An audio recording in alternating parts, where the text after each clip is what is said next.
আজকে আমি রান্না করব ভাত, গরম গরম ভাত, আলু কোয়াশের তরকারি, সয়াবিনের তরকারি হয়ে গেছে, বরবটি আলু ভাজা আর ট্যাংরা মাছের ঝাল। ট্যাংরা মাছের ঝাল রান্না করব।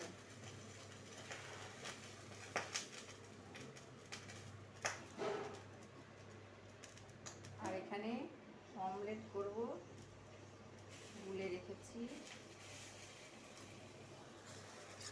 অমলেট। অমলেট বানাবো। আজ এই পর্যন্ত। আজ এই রান্না দেখালাম, কালকে আবার অন্য রান্না। কেমন লাগলো কমেন্ট করে জানাবা।